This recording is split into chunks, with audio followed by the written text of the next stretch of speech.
नमस्कार, आवाज समाचार में आप सभी का स्वागत है। मैं हूं प्रिया। खबरों की शुरुआत करते हैं और सबसे पहले नजर डालते हैं हेडलाइंस पर। पहलगाम हमले की यूएन महासचिव एंटोनियो गुटेरेस ने की निंदा, कहा नागरिकों को निशाना बनाना गलत। दोनों देशों से की संयम बरतने की अपील, कहा कि भारत पाकिस्तान को युद्ध से बचना चाहिए। प्रधानमंत्री नरेंद्र मोदी एक बार फिर केंद्रीय कैबिनेट की बैठक करेंगे।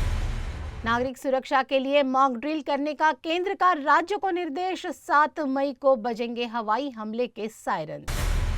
बिहार के कटिहार में एक रोड दुर्घटना में 8 लोगों की मौत, 2 घायल। वहीं गुजरात के अमरेली में शेत्रुंजी नदी में डूबने से 4 लोगों की मौत। इजरायल ने किया हुतियों के बंदरगाह पर दिल दहलाने वाला हमला, जल उठा हुदैदा। महात्मा गौतम बुद्ध के अवशेषों की हांगकांग में होने वाली नीलामी से भारत सहित दुनिया के बौद्ध अनुयायी नाराज। 7 मई को होने वाली इस नीलामी को रुकवाने की पुरजोर कोशिश। मेटा गाला में शाहरुख खान की बादशाहत, शाहरुख खान बने मेटा गाला में कदम रखने वाले पहले भारतीय अभिनेता। दिलजीत दोसांझ, कियारा आडवाणी, प्रियंका चोपड़ा भी छा गए। अब खबरें विस्तार से। आतंकी हमले के बाद भारत और पाकिस्तान के बीच बढ़ते तनाव को लेकर दुनिया भर के नेता दोनों देशों से राय मशवरा कर रहे हैं। और अब संयुक्त राष्ट्र के महासचिव एंटोनियो गुटेरेस ने सोमवार को एक बयान में कहा कि भारत और पाकिस्तान के बीच तनाव चरम पर है। ये देखकर मुझे पीड़ा होती है कि उनके आपसी संबंध इस खतरनाक मोड़ पर आ गए हैं। उन्होंने कहा कि मैं एक बार फिर कड़े शब्दों में पहलगाम में पर्यटकों पर हुए हमले की निंदा करता हूं और पीड़ित परिवारों के प्रति संवेदनाएं प्रकट करता हूं। आम नागरिकों को निशाना बनाना अस्वीकार्य है और जो भी इसके लिए जिम्मेदार है उन्हें न्याय के कटघरे में खड़ा रहना होगा। इस मुश्किल घड़ी में टकराव जल्द ही नियंत्रण से बाहर हो सकता है। यह अधिकतम संयम बरतने का समय है। दोनों देशों को ये मेरा संदेश है कि कृपया गलती ना करें। सैन्य समाधान कोई समाधान नहीं होता है। उधर आतंकी हमले के बाद भारत पाकिस्तान की नकेल कसने का एक भी मौका नहीं छोड़ रहा है। इसी बीच प्रधानमंत्री नरेंद्र मोदी मंगलवार को एक बार फिर केंद्रीय कैबिनेट की बैठक कर रहे हैं। रिपोर्ट्स के मुताबिक PM Modi cabinet committee on security की भी बैठक कर सकते हैं। वहीं सोमवार को पीएम मोदी से मिलने लोकसभा में विपक्ष के नेता राहुल गांधी पहुंचे। बैठक में सुप्रीम कोर्ट के प्रधान न्यायाधीश जस्टिस संजीव खन्ना भी शामिल हुए। प्रधानमंत्री सीबीआई निदेशक की नियुक्ति के लिए गठित समिति की बैठक कर रहे हैं, जिसमें राहुल गांधी और सीजेआई शामिल हुए। पहलगाम हमले के बाद पहली बार राहुल गांधी पीएम मोदी के ऑफिस में आकर उनसे मिले। आतंकी हमले के बाद जम्मू कश्मीर में पर्यटकों का रुझान कम सा हो गया है, जिसका बुरा असर वहां के स्थानिकों की रोजी रोटी पर पड़ रहा है। इसी बात को ध्यान में रखते हुए पीडीपी प्रमुख महबूबा मुफ्ती ने दहशतगर्दी के खिलाफ कार्रवाई की मांग की। गौरतलब है कि अब जम्मू कश्मीर में पर्यटकों का आना शुरू हो चुका है, लेकिन सरकार ने सुरक्षा के चलते पर्यटन स्थल बंद किए हैं। महबूबा मुफ्ती ने मांग की कि इन पर्यटन स्थलों के सुरक्षा के लिए सुरक्षा रक्षक तैनात किए जाए और पर्यटन को बढ़ावा दिया जाए। महबूबा ने सरकार से अपील की है कि पर्यटकों के लिए घोड़े उपलब्ध कराने वालों को वित्तीय मदद दी जाए और होटल और टैक्सी संचालकों द्वारा लिए गए लोन को इस साल के लिए ब्याज मुक्त किया जाए। कश्मीर के पहलगाम में आतंकी हमले के बाद भारत और पाकिस्तान के बीच तनाव बढ़ा हुआ है। इस बीच पाकिस्तान लगातार भारतीय संस्थानों को साइबर हमले का निशाना बनाने के लिए खुराफतों में जुटा हुआ है। इसी कड़ी में सोमवार को पाकिस्तान साइबर फोर्स नाम के एक्स खाते ने दावा किया कि उसने भारतीय सैन्य इंजीनियरिंग सेवा और मनोहर पर्रिकर रक्षा अध्ययन और विश्लेषण संस्थान से जुड़ा संवेदनशील डाटा चुरा लिया है। हालांकि MPIDSA के प्रबंधन ने स्पष्ट रूप से इस बात को खारिज कर दिया है कि उनकी वेबसाइट हैक नहीं की गई है। वहीं अब पाकिस्तान के रक्षा मंत्री ख्वाजा आसिफ ने सोमवार को चेतावनी दी कि भारत कश्मीर में नियंत्रण रेखा के पास किसी भी समय सैन्य हमला कर सकता है। आवाज समाचार में यहाँ लेंगे एक ब्रेक।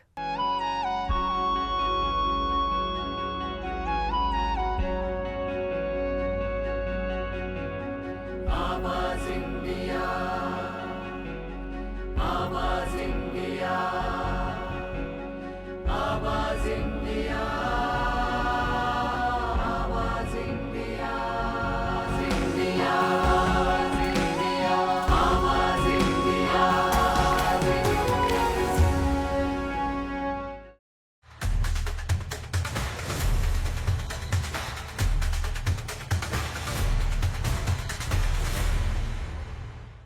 बाद एक बार फिर से आप सभी का स्वागत है। बढ़ते हैं अपनी अगली खबर की ओर। भारत और पाकिस्तान के बीच मौजूदा तनाव अब सिर्फ कूटनीतिक या सैन्य मोर्चे तक सीमित नहीं रहा। अब आम जनता को भी तैयार किया जा रहा है ताकि किसी भी आकस्मिक हमले या आपात स्थिति में वो खुद को सुरक्षित रख सके। गृह मंत्रालय ने 7 मई को पूरे देश में नागरिक सुरक्षा से जुड़े मॉक ड्रिल कराने का आदेश दिया है। यह निर्णय हालिया पहलगाम आतंकी हमले, सिंधु जल समझौते को सस्पेंड करने और पाकिस्तान के आक्रामक बयानों के बाद लिया गया है। गृह मंत्रालय ने सभी राज्यों और केंद्र शासित प्रदेशों को आदेश जारी किया है कि 7 मई को पूरे देश में मॉक ड्रिल कराई जाए। इस मॉक ड्रिल का मकसद आम लोगों, स्कूली बच्चों और नागरिकों को ये सिखाना है कि अगर दुश्मन देश की ओर से हमला होता है तो खुद को कैसे बचाया जाए। उधर पश्चिम बंगाल की मुख्यमंत्री ममता बनर्जी सोमवार को मुर्शिदाबाद पहुंची। पिछले महीने हुई हिंसा के बाद पहली बार ममता बनर्जी मुर्शिदाबाद जिले के दौरे पर पहुंची हैं। वहां की स्थिति का जायजा लेने के बाद ममता ने भाजपा पर निशाना साधते हुए कहा कि कुछ बाहरी लोग और कुछ धार्मिक नेता समुदायों के बीच हिंसा और दुश्मनी भड़काने की कोशिश कर रहे हैं। जो लोग दंगे भड़का रहे हैं वो बंगाल के दुश्मन हैं। ममता ने कहा कि मुर्शिदाबाद में हिंसा सुनियोजित तरीके से भड़काई गई। बाहर से लोग यहां आए थे। उन्होंने दावा किया कि मैंने अधिकतर साजिशों का पर्दाफाश कर दिया है। मैं मीडिया के सामने इसका राजफाश करूंगी, साबित करूंगी कि क्या हुआ था और कौन लोग शामिल थे। दुर्भाग्य से कुछ मीडिया संस्थान बेबुनियाद बातें फैलाने में भाजपा के हाथों की कठपुतली बन गए हैं। ममता बनर्जी ने केंद्र को अपनी चेतावनी दोहराते हुए कहा कि सांप्रदायिक हिंसा भड़काने के बजाय हमारी सीमाओं की रक्षा के लिए प्रयास किए जाने चाहिए। आवाज समाचार में यहाँ लेंगे एक ब्रेक।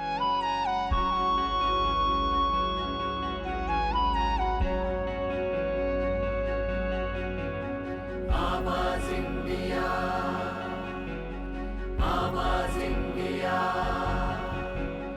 आवाज इंडिया, आवाज इंडिया, इंडिया, इंडिया, आवाज इंडिया।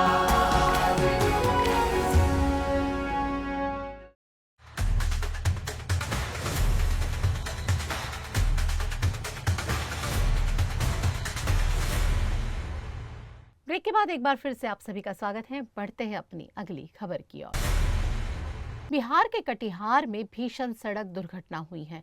कार और ट्रैक्टर की आमने सामने की भिड़ंत में 8 लोगों की दर्दनाक मौत हो गई है। हादसे में 2 लोग घायल हुए हैं। वहीं गुजरात के अमरेली में शेत्रुंजी नदी में डूबने से 4 लोगों की मौत हो गई है। मृतक मीठापुर डुंगरी गांव के निवासी थे। वहीं गुजरात के दाहोद जिले के चिलकोटा गांव में कई कच्चे घरों में आग लग गई। इस घटना में किसी के हताहत होने की फिलहाल सूचना नहीं है। इजरायल और यमन के हूथियों के बीच अब भीषण युद्ध का आगाज हो चुका है। इजरायली सेना ने यमन की ओर से तेल अवीव हवाई अड्डे पर किए गए ताकतवर मिसाइल हमले का जवाब दिया है। इजरायल की ओर से करीब 30 लड़ाकू विमानों ने हूती के ठिकानों पर इस बड़े हमले को अंजाम दिया। इजरायल ने एयर स्ट्राइक में यमन के बंदरगाह शहर हुदैदात को निशाना बनाया है। इजरायल की ओर से किए गए इस बड़े हवाई हमले में कई हूतियों समेत अन्य लोगों की मौत की आशंका है। हालांकि अब तक मौतों का आंकड़ा सामने नहीं आया है। इजरायली हमले के कई डरावने वीडियो सोशल मीडिया पर शेयर किए गए हैं, जिसे देखकर इसकी भयावहता का अंदाजा लगाया जा सकता है। महात्मा गौतम बुद्ध के अवशेषों की हांगकांग में होने वाली नीलामी ने भारत सहित दुनिया के बौद्ध अनुयायियों को नाराज कर दिया है। 7 मई को होने वाली इस नीलामी को रुकवाने के लिए केंद्र सरकार ने कमर कस ली है। इसे लेकर देश के सांस्कृतिक मंत्रालय ने नीलामी को रोकने के लिए सख्त कदम उठाए हैं। सरकार ने कानून का सहारा लिया है। हांगकांग की ये नीलामी सोथबीद में होने वाली थी, जिसे लेकर कानूनी नोटिस जारी कर दिया गया है। जानकारी के मुताबिक पीपर हवा स्तूप की खुदाई में हड्डी के टुकड़े, ऐतिहासिक पत्थर, क्रिस्टल कॉकस्टिक्स, बलुआ पत्थर के लोफर और सोने के गहने मिले थे। इन्हें 1898 में विलियम क्लेटस्टन ने खुदाई के दौरान निकाला था। खुदाई में महात्मा गौतम बुद्ध से संबंधित एक कास्टिक पर ब्राह्मी लिपि का शिलालेख भी मिला था। इस खुदाई के कुछ अवशेषों को 1899 में भारतीय संग्रहालय कोलकाता में भेज दिया गया था। इस मसले पर सांस्कृतिक मंत्रालय ने हांगकांग से नीलामी से अवशेषों को तुरंत वापस लेने के लिए सहयोग करने का आग्रह किया है। फैशन जगत के लोग काफी समय से मेट गाला का इंतजार कर रहे थे। मेट गाला फैशन के क्षेत्र में सबसे बड़ा आयोजन माना जाता है, जिसमें दुनिया भर की लोकप्रिय हस्तियां शामिल होती हैं। मेट गाला 2025 भारत के लिए भी बहुत खास है, और हो भी क्यों ना, अभिनेता शाहरुख खान ने इस कार्यक्रम में डेब्यू जो किया है। किंग खान के लुक का प्रशंसक बेसब्री से इंतजार कर रहे थे, जो अब खत्म हो गया है। आखिरकार शाहरुख का मेट गाला लुक सामने आ गया है। उन्होंने फैशन डिजाइनर सेबासाची द्वारा डिजाइन किए हुए कॉस्ट्यूम पहनकर मेट गाला में धमाकेदार एंट्री की। शाहरुख के काले रंग के कॉस्ट्यूम ने 4 चांद लगा दिए। ऐसा पहली बार है जब कोई भारतीय अभिनेता मेट गाला के रेड कारपेट पर जलवा बिखेरता नजर आया है। शाहरुख के अलावा प्रियंका चोपड़ा, कियारा आडवाणी, दिलजीत दोसांझ, ईशा अंबानी भी इस मेट गाला में शामिल हुए हैं। आवाज समाचार में फिलहाल के लिए इतना ही। आप देखते रहिए आवाज इंडिया।